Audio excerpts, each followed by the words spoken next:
నా పేరు Chinnarao. Study MTech distinction. ఈ డైలాగ్స్ ఉన్నట్టు కదా. ఎస్, ఈ డైలాగ్స్ విని మోటివేషన్తో వచ్చానమాట. సో నా గురించి రెండు మాటలు చెప్తాను మావజీ. సో నా పేరు గ్యారా చిన్నారావు. గుంటూరు జిల్లా తాటికొండ మండలం కొన్నికెల్లోనే ఒక మారుమూల గ్రామంలో పుట్టి పెరిగాను. మా నాన్నగారి పేరు గ్యారా చక్రయ్య, మా అమ్మగారి పేరు గ్యారా సుబ్బులమ్మ. మా నాన్నగారికి ఇద్దరు భార్యలు అనమాట. సెకండ్ వైఫ్ సన్ నేను. పుష్ప సినిమాలో పుష్ప గారు ఉన్నాడు కదా, same character, same to same అనమాట.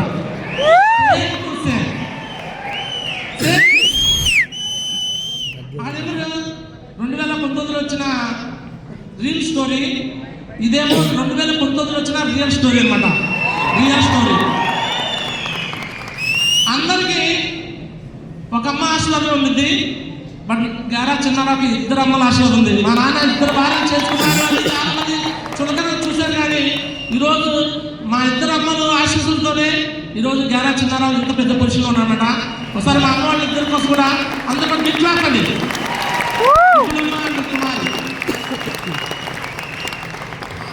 మా నాన్నగారు ఇంకా ఉంటే బాగుండనిపించింది. ఎందుకంటే నేను బిజినెస్ బిగినింగ్లో సపోర్ట్గా ఉన్నాడు, బట్ 2022లో అక్టోబర్లో మరణించడం జరిగిందన్నమాట. మా నాన్నగారు ఇక్కడ భూమి మీద భౌతికంగా లేడు, కానీ ఖచ్చితంగా ఇక్కడ మీ అందరి మధ్యలో ఉంటాడని అయితే నమ్ముతున్నాను అనమాట.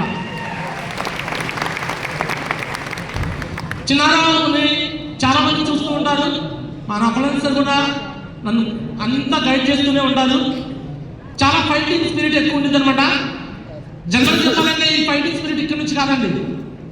మా అమ్మ సుబ్బలమ్మకి ఫస్ట్ ఒక కూతురు పుట్టింది, తర్వాత కొడుకు స్వామిదాస్ పుట్టాడు. మూడో వాడు వద్దు అనుకున్నారు. అంటే తల్లి కడుపులో ఉండగానే ఈ బిడ్డ వద్దు, అప్పటికే ఇద్దరు పెద్ద ఆపరేషన్ అయిపోయి 3 ఆపరేషన్ వద్దు అనుకొని, నేను పుట్టకూడదు అనుకొని టాబ్లెట్ అప్పట్లో మింగేశారంట. టాబ్లెట్ మింగినా సరే అక్కడ పిల్లల్లో చచ్చిపోతున్న చిన్నారావు ఫైటింగ్ చేసి అక్కడే పుట్టాడండి.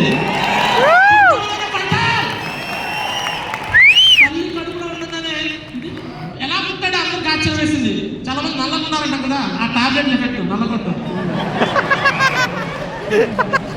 నిజం, నేను చెప్తున్నా నిజాలు. మా అమ్మగారు ఎక్కడ ఉన్నారు సాక్ష్యం. ఆ టాబ్లెట్ బట్టి మరి ఇంకా ఎంత చేసినా లావు సన్నపడుతున్నా కానీ నలుగు మాత్రం తెలివి కావట్లా. తల్లి కడుపులో ఉండగానే ఈరోజు బయటకు వచ్చి వస్తాను రాదు అనుకున్నాను. మొత్తానికి దేవుడి దయ వల్ల బయటకు రావడం జరిగింది.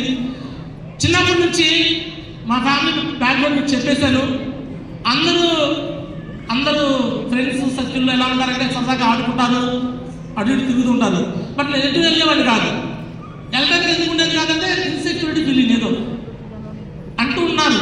అరే మీ నాన్న అట్లా అంట కదా, ఎట్లా అంట కదా, మీ అమ్మ అట్లా ఇట్లా చెప్తూ ఉంటే నాకు ఎందుకో తెలియదు. ఎక్కడికి వెళ్ళేవాడు కాదు, ఎవరితో తెలిసేది కాదు. ఇంటి పక్కన కూడా గ్యారా చిన్నారావు ఎవరు తెలిసేది కాదు. ఆడపిల్లలు ఎలా అయితే ఇంట్లో పెరుగుతారో అలాగే ఇంట్లోనే పెరిగాను. మా అమ్మనే చూస్తూ పెరిగాను నేను. మా అమ్మ తప్పితే నాకు ఇంకొకళ్ళు ఆడపిల్లలు తెలియదు, అండ్ జెంట్స్ కూడా పెద్దగా ఎవరు పరిచయం కాదు. ఫ్రెండ్స్ అంటే అసలు లేదు నాకు. అలా నేను చదువుకుంటున్నాను. 10th క్లాస్ స్కూల్ సెకండ్ వచ్చాను. స్కూల్ టాపర్ అనమాట నేను. 492 మార్క్స్తో స్కూల్లో టాపర్. అప్పటిదాకా పల్లెల్లో చదువుకున్న వాళ్ళలో ఎవరు అంత లేరండి చదువుకున్న వాళ్ళలో. బట్ ఆ రోజు 2001లో నేను స్కూల్ టాపర్గా అయ్యాను. ఇంటర్మీడియట్ మొత్తం గుంటూరు, ప్రకాశం, నెల్లూరు 3 జిల్లాల్లో ఎగ్జామ్ పెడితే అక్కడ సుమారు ఒక 27 మంది ఎగ్జామ్ పెడితే అందులో 40 సీట్లు ఉంటే అందులో ఒక సీట్లు ఎంపీసీలో 40 సీట్లో ఒక సీట్ తీసుకొని ఎంపీసీలో టాపర్గా ఎంసెట్ కోచింగ్ ఫ్రీగా ఇచ్చారు. ఎంసెట్ కూడా టాప్ ర్యాంక్ తెచ్చుకొని అతిపెద్ద కాలేజీ విజ్ఞాన్ స్వర్ణముడి కాలేజీలో బీటెక్ చదువుకున్నాను. ఈరోజు అదే కాలేజ్ నుంచి చాలా మంది సెలబ్రిటీస్ బయటకు వచ్చారు. అనిల్ రావిపూడి నా సూపర్ సీనియర్ అనమాట అక్కడ విజ్ఞాన్ కాలేజీలో. అలాగే డాక్టర్ మహారాజు కొన్ని సినిమా తీసిన వ్యక్తి, కొన్ని బాబీ అంటారు, వాళ్ళ వైఫ్ నా క్లాస్మేట్ అనమాట, ద్రోణవల్లి అనుష. అదే కాలేజీలో జూనియర్ ఎన్టీఆర్ కూడా అక్కడ చదువుకున్నాడు. అదే కాలేజీలో గ్యారా చిన్నారావు చదువుకున్నాడు, డైమండ్ అయ్యాడు. బీటెక్ అయిపోయిన వెంటనే తెలుసో తెలియకో కొంత ఫ్రెండ్ సర్కిల్ ఉంటారు కదండి, అలా ఫ్రెండ్ సర్కిల్తో సరదాగా తిరుగుతున్నాను. టీనేజ్ వచ్చినాక ఆటోమేటిక్గా ఏమైపోతాం. అప్పుడు దాకా కొంచెం బాగా చదువు పిచ్చిలో ఉన్నాను. ఎప్పుడైతే గత టీనేజ్ రావటం మొదలైందో తెలుసో తెలియక ఇప్పుడు సంజయ్ మేడం కానీ అంతకుముందు లవ్ ట్రాకింగ్ వేరే వాళ్ళతో నడిచిందన్నమాట. వన్ సైడ్ అమ్మాయి నన్ను ఫోన్లో అప్పుడే వచ్చింది, అప్పుడప్పుడే ఫోన్ మొదలైంది. రాంగ్ నెంబర్గా పరిచయమైన అమ్మాయి లవ్ అని చెప్పేసి అక్కడ అని చెప్పేసి చివరికి అక్కడ తీసుకెళ్ళిన నా సిచ్యువేషన్. ఫైనల్గా బ్రేకప్ అని చెప్పినాక ఇక నాకు ఆ టైంలో చాలా సినిమాలు చూసుకుంటున్నాడు. బ్రేకప్ అంటే చనిపోవడాలు సినిమాలు జరుగుతున్నాయి.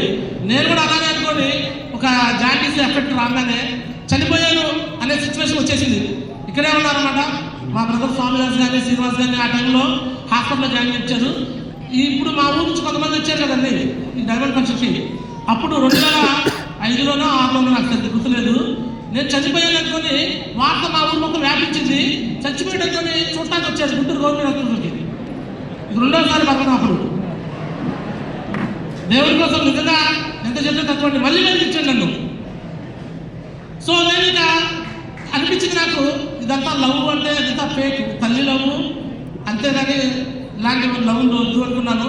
బట్ ఎందుకో తెలియదు మళ్ళీ నేను నా పని నేను చేసుకుంటూ ఉన్నాను. మనం ఏదనుకున్నా కానీ మనకు మన చేతుల్లో ఉన్న కొన్ని విషయాలు అలాగే నా లైఫ్లో కొన్ని విషయాలు జరిగిపోయినాయి. సో ఆ విషయాల తర్వాత మా అమ్మగారికి ఒక చిన్న వెళ్తూ వచ్చిందన్నమాట. చిన్నారావు అనేవాడు బాగా చదువుకుంటున్నాడు, బాగా టాపర్ అన్నప్పుడు మా అమ్మగారికి చాలా గొప్పగా అందరూ మీ అబ్బాయి గ్రేట్ సుభాష్ గ్రేట్ అని చెప్పి చెప్తుంటే ఆమె చాలా సంతోషపడుతుండేది. నేనేమో కొన్ని తప్పు మ్యారేజ్ విషయంలో మిస్టేక్ అయిపోయింది. మా ఊళ్ళో పెళ్లి జరగలేదు. మళ్ళీ సంజయ్ మేడం నేను కూడా చేసుకొని అక్కడే ఉండిపోయి కాలేజీలో పనిచేస్తూ పిల్లలు తీసుకుంటూ అదే జరుగుతుంది లైఫ్. కానీ నాకు ఒకటి మాత్రం ఉండేది, ఏదైనా సరే మా అమ్మకి నేను ఒకరోజు మంచిగా నేను హ్యాపీగా సక్సెస్ అయ్యి లైఫ్లో ఎదిగానని చూపించాలని ఒక డ్రీమ్ అయితే మాత్రం అప్పటి నుంచే ఉందండి నాకు. ఒక అమ్మాయి నన్ను మోసం చేసి లవ్ అని చెప్పేసి నన్ను చీట్ చేస్తే ఇంకో అమ్మాయి నా లైఫ్లోకి వచ్చి ఈరోజు నేను డైమండ్ అడ్డట్టు నిలబడి ఆ అమ్మాయి పేరు సంజయ్ రాణి.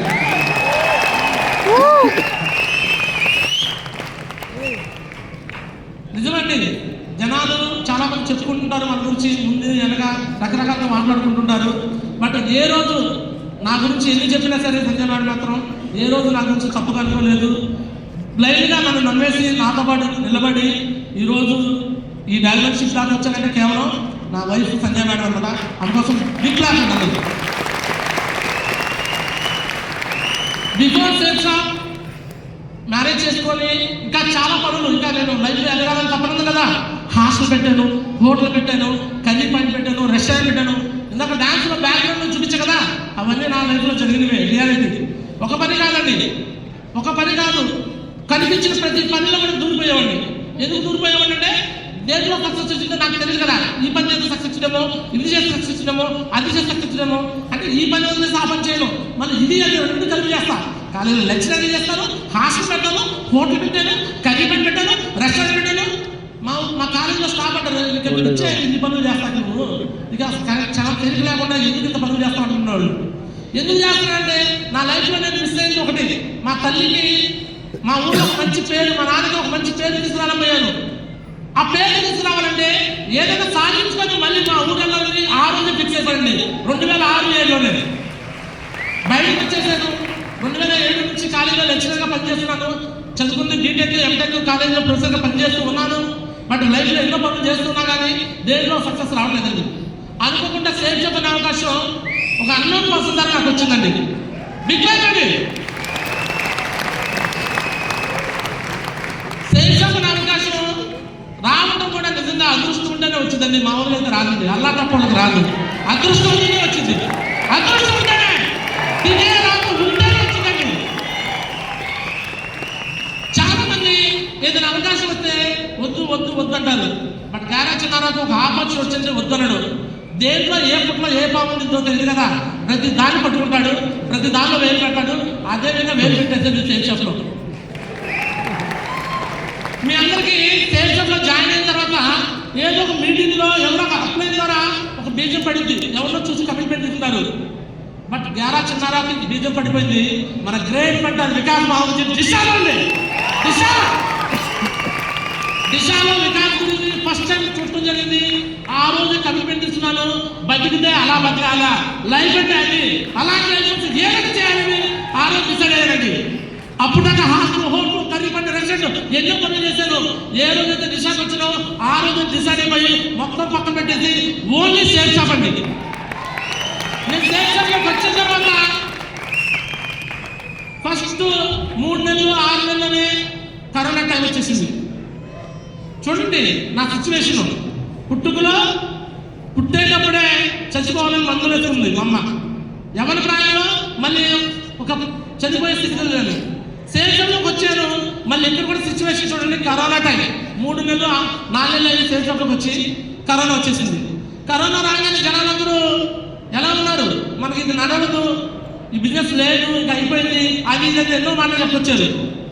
ఎస్ ఆర్ బట్ అప్పుడే నేను కరోనా టైంలోనే అప్పటికే నేను ఫుల్ టైం దిగున్నాను.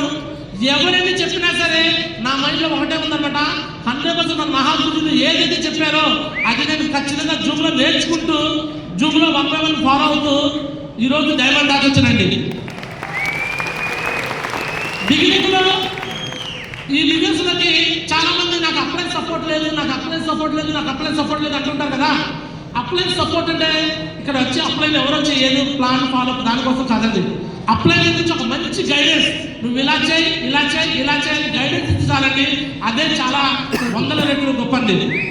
అలాగా నా జీవితంలో సేల్స్లోకి వచ్చిన తర్వాత నేను ఫ్రెష్ లెవెల్లోనే ఎలా వచ్చేయాలి, ఏం చేయాలో నన్ను గైడ్ చేసిన వ్యక్తి అనమాట నా బ్రహ్మ, నా గ్రేట్ మెంటర్ గాజుల నరేంద్ర బాబు కోసం వస్తారు. పీకారండి నరేంద్ర బాబు పీకా. నేను ఫ్రెష్ లెవెల్లో ఉన్నప్పుడే నన్ను ఐడెంటిఫై చేశాడు. ఈ వ్యక్తిలో ఏదో విషయం ఉంది, కసి ఉంది, పట్టుదల ఉంది అని ప్రతి దాంట్లో నాకు సపోర్ట్ చేశాడండి. ఎప్పుడు ట్రైనింగ్ గురించి అంటే ట్రైనింగ్ వచ్చేవాడు, ఎప్పుడు గ్రూప్ మీటింగ్ అంటే అప్పుడు వచ్చేవాడు, ఎప్పుడు ఏ సెలబ్రేషన్ వచ్చేవాడు. ఈరోజు గ్యారాజ్ చిన్నారావు డైమండ్ అంటే దానికి మొట్టమొదటి కారణం మన గ్రేట్ మెంటర్ నా యొక్క బ్రహ్మ అన్నమాట నరేంద్ర బాబు సార్. అందరూ కూడా బిగ్గానండి. అదే విధంగా ప్రెషర్ నుంచి బ్రాంజ్, సిల్వర్, ప్లాటినం, గోల్డ్ ఇలా చేసుకుంటూ వర్క్ చేస్తున్న టైంలో కరోనా వచ్చింది. కరోనా టైంలో ఎంట్రీ ఇచ్చాడని నా విష్ణువు, నరేష్ బాబుజీ, నాగారు నరేష్ బాబుజీ ఎంట్రీతో కరోనా మొత్తం పారిపోయిందండి.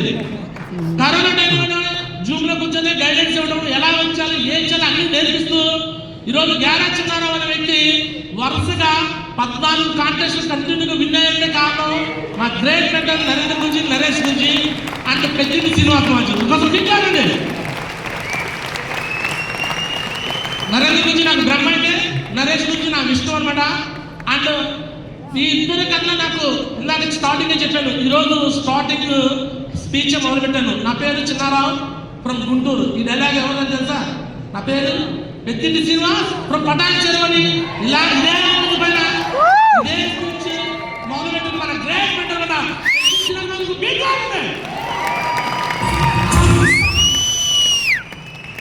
నరేంద్ర గురించి నాకు బ్రహ్మ, నరేష్ గురించి విష్ణు అయితే పెద్దింటి శ్రీనివాస్ గురించి నాకు మహేశ్వరుడు, శివుడు. నా కనెక్షన్స్ మొహమాటం లేకుండా చెప్పేదారంటే ఓన్లీ పెద్దింటి శ్రీనివాస్ గురించి. మీకు కాదండి చెప్పే కదా నాకు కొంచెం తెక్కు ఉందని. ఆ తెక్కాలని పెద్దింటి శ్రీనివాస్ గురించి వచ్చాడు. నిజం, చాలా మంది పొగిడే అప్లైన్ చూసి చాలా గ్రేట్, సూపర్ అంటారు. బట్ నాకైతే కరెక్షన్ చెప్పిన నా అప్లైన్ నాకు ఇంకా గ్రేట్ అనమాట. అందుకోసం పెద్దింటి శ్రీనివాస్ కోసం గురించి కోసం లోపల ఒకటి బయట ఉండదండి. ఉన్నట్టు మొహమ్మద్ చెప్తాడు. గురించి గురించి ఆ విషయాన్ని నేను కూడా నేర్చుకున్నాను. చాలా మంది నేను అలానే కనిపిస్తుంటాను కూడా. జూనియర్ పెద్దింటి శ్రీనివాస్ గురించి అంటారు నన్ను కూడా. సో ఆ విధంగా గురించి ట్రైనింగ్ ద్వారా, మీటింగ్ ద్వారా, ఫంక్షన్ ద్వారా నాకైతే మీ అందరికీ బ్రాంజ్, సిల్వర్ పట్టాలు ఎన్నో పడి ఉంటాయి, గోల్డ్ పడి ఉంది, పెరలు పడి ఉంది. నాకు ఏమి తగల. డైరెక్ట్గా నా ఒంటి మీద కోరలు పట్టా పడిపోయింది. కోరలు కేవలం 10 నెలల కోరలు అయిపోయింది. 10 months కోరలు, 10 నెలల కోరలు. 2019 ఆగస్టు 19 జాయిన్ అయిన నేను 2020 డిసెంబర్ 6 కోరల్ ఫంక్షన్ సెలబ్రేషన్ జరిగిపోయింది. మళ్ళీ సెకండ్ డేస్ కరోనా వచ్చింది. మళ్ళీ బిజినెస్ కొంచెం అడ్డీగా ఉన్నా. ఆ టైంలో నా లైఫ్లోకి ఎంటర్ అయ్యాడు నాకు వెంకటేశ్వర స్వామి టైప్ అనమాట. నా గ్రేట్ మెంటర్ సోమశేఖర్ మంచి కోసం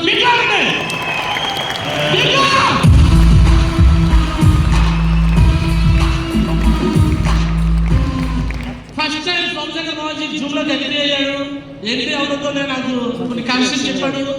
చాలా విషయాలు నేనైతే కరెక్షన్ తీసుకుంటూ వస్తున్నాను. గురూజీ ఇంకా చెప్పుకున్నాడు తీసుకుంటున్నాను.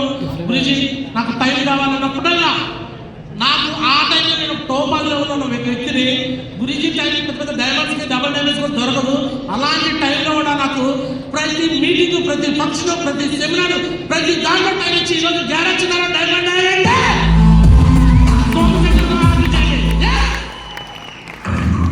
ఎందుకంటే నాలో కొద్దిగా ఎదుగుదల అయ్యే కొద్ది కొంత గర్వం కూడా వస్తుందన్నమాట. అప్పుడైతే కొంచెం ఎదురు మాట్లాడటము, ఏదో ఒక రకంగా కొంచెం ఏదో చేస్తూ ఉన్నాను. అలాంటి టైంలో నాకు ఎంట్రీ ఇచ్చి ప్రతి విషయంలో సోమశేఖర్ మామాజీ నన్ను కంట్రోల్లో పెట్టేసి ఈరోజు డైమండ్ దాకా నన్ను తీసుకొచ్చారండి.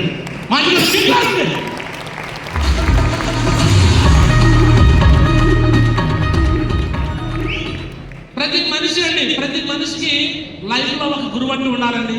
నేనైతే చిన్నప్పుడు తల్లిదండ్రుల మాట వినేవాడిని కాదు, ఎవరి మాట వినేవాడిని కాదు. బట్ నా లైఫ్లో ఎవరి మాట నో అనుకున్నా విన్నాను అంటే ఒక్క సోమశేఖర్ మహారాజుకి ఇంతవరకు నో చెప్పలేదు. గురూజీ ఏం చెప్పే గురూజీ మీరు ఏం చెప్తే చేస్తానని చెప్పేసి ఎప్పుడు నో అలా. అలాంటి స్థానం నాకు గుండెల్లో ఉందన్నమాట సోమశేఖర్ మామాజీ. థ్యాంక్ యూ సో మచ్ మాజీ, మీకు ఎప్పుడు రుణపడి ఉంటా మాజీ. ఎప్పుడు జరిగిన విధేయతకుండి శ్రీరాముడికి ఆంజనేయుడు ఎలా ఉన్నాడో మీకు ఎప్పుడు ఇట్లా నేను భక్తితో ఉంటా మాజీ. థ్యాంక్ యూ సో మచ్ మాజీ. అలాగే నాకున్న లైనస్ స్పాన్సర్ మామూలుగా స్పాన్సర్ కాదండి. ఇప్పుడు నాకున్న ఎల్ఓసి లైనస్ అప్లైన్స్ అందరూ ఒక అప్లైన్ కాదండి.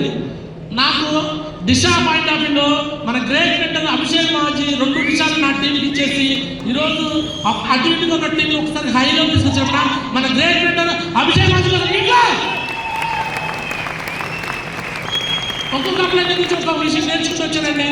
అభిషేక్ మాజీ అండ్ రవీంద్ర గురించి ఎలా అయితే జోడీగా వచ్చేసారో అలానే నేను కూడా 100% నరేష్ ముందు జోడీ అయిపోయి ఆ ఇండియాలో రికార్డ్ తెచ్చాలని ఆ రోజు మేము నరేష్ ముందు ఫిక్స్ అయిపోయామండి.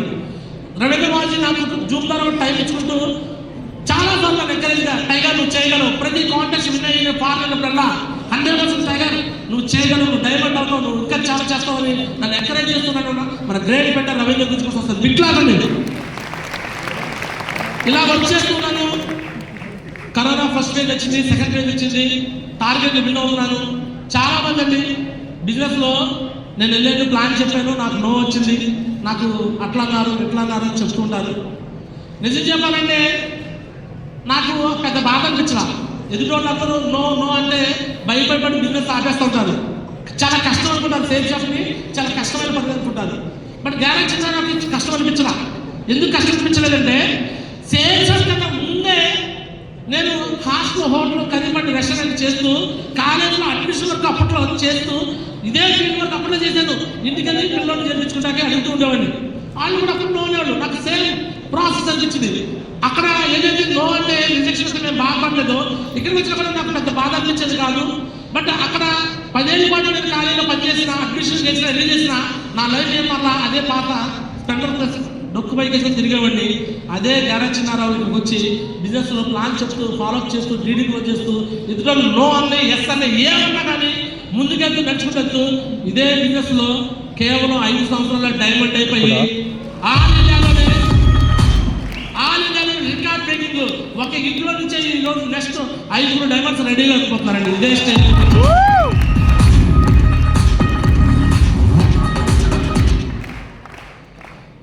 టార్గెట్లండి అప్పుడప్పుడు టార్గెట్ ఉండవు, ఫారెన్ వెళ్తున్నాము అనుకునే టైంలో కరోనా టైం వచ్చి కరోనా వల్ల 2 years ఎదురు వెళ్ళిపోయాం. మా ఫ్రెండ్స్ నా కొలీగ్స్ చాలా మంది అంటున్నారు సేఫ్ షాప్ గురించి నేను ప్లాన్ చెప్తుంటే ఇదంతా కాదు అన్న వాళ్ళందరూ తర్వాత నేను చేస్తున్నాను చూస్తున్నాను ఎంతవరకు సక్సెస్ అవుతాడు అని చెక్ చేస్తున్నారు. నేను ఫారెన్ వెళ్తున్నా అంటే అందరూ అడుగుతున్నవాళ్ళు ఏది వెళ్ళావా అని. ఒక కంట్రీ కాదండి, కంపెనీ స్టార్ట్ చేసింది 2023లో. ప్రతి కాంటెస్ట్ వెళ్తూ ఈరోజు 12 countries వెళ్ళొచ్చండి. ఇది ఫారెన్ కంట్రీస్. వచ్చిన వాళ్ళు కూడా ఫస్ట్ వచ్చిన వాళ్ళు విన్నర్ అయిపోయారు. Turkey Istanbul Cappadocia company director big log అండి. సేఫ్ షాప్లో బిఫోర్ నేను ఎన్నో పనులు చేశాను కదా. పొద్దున్నే లేచి కూరగాయలు అంటే నా హాస్టల్ కోసం ఒక స్పెండర్ బైక్ మీద ఎక్కి సో కూరగాయల మూటలు ముందు పెట్టుకుని వెనక పెట్టుకుని చలిలో ఎండలో వర్షంలో తిరుగుతూనే అన్ని రకాలుగా పనులు చేసేవారు అప్పట్లో. అదే పని ఇక సేల్స్లో 4 ఏళ్ళు చేద్దామని ఫిక్స్ అయిపోయాను. ఫిక్స్ అయ్యి పని చేస్తూ పోతున్నాను. చాలా ఛాలెంజెస్ వచ్చినాయండి నాకు ప్రాబ్లమ్స్ అన్నీ నాకు వచ్చిందంటే ఛాలెంజెస్. నాకు వచ్చిన ప్రతి ఛాలెంజ్ ఏంటి అంటే నాలో కరెక్షన్ మాత్రమే. అంటే అప్లయన్స్ చెప్తున్నారు నువ్వు ఇలా చేయి అలా చేయాలి. నాకేమనిపించేదంటే బిగినింగ్లో నేను చేసేది కరెక్టే కదా, వీళ్ళు ఎందుకు ఇలా చెప్తారు అలా చెప్తారు, ప్రతిదాన్ని కంట్రోల్ చేస్తారు, ఇక్కడ ఎందుకు బాస్ లేదు ఉన్నారు, ఎందుకు బాస్ ఇది చేస్తారు అని నాకు అనిపిస్తుండేది. కానీ నాకు అనిపించింది అక్కడ స్టార్టింగ్ నెగిటివ్ అనిపించింది. తర్వాత ఎదుగుతున్న కొద్దీ మార్చుకున్న కొద్దీ ఎస్ ఈరోజు అప్లయన్స్ అనేవాళ్ళు నా లైఫ్లో ఉన్నారు కాబట్టి, మన గ్రేట్ ఫ్రెండ్స్ ఉన్నారు కాబట్టి ఈరోజు నేను డైమండ్ అయ్యానండి. వికలాంగులు మన అప్లై పెట్టుకోవడం ఏ టూ చేయండి, ప్రతి కరెక్షన్ మనం పాజిటివ్గా తీసుకుంటూ వచ్చాను. నేను చాలా వరకు మార్చుకుంటూనే ఉన్నాను. అప్పట్లో స్టార్టింగ్లో తెలియక వికాస్ మాల్ నుంచి నేను చూసి ఇన్ఫ్లుయెన్స్ అయ్యాను కదా. వికాస్ నుంచి ఆర్టీటీ అంటే నేను కూడా ఏదో పేరు పెట్టి ఏదో చేద్దాం ట్రై చేశాను. గురించి వద్దుటేగా ఆర్టీటీ హమారా టీమ్ హే, ఎందుకు దూసరా టీం అన్నాడు. ఆ రోజు వికాస్ గురించికి సబ్మిషన్ అయిపోయానండి. మనం గ్రేట్ అంటే వికాస్ వికలాంగుడే.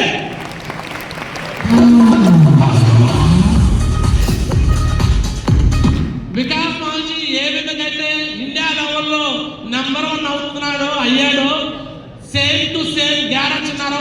ఇండియా నా టార్గెట్ అండి, ఇండియా నా టార్గెట్ అండి.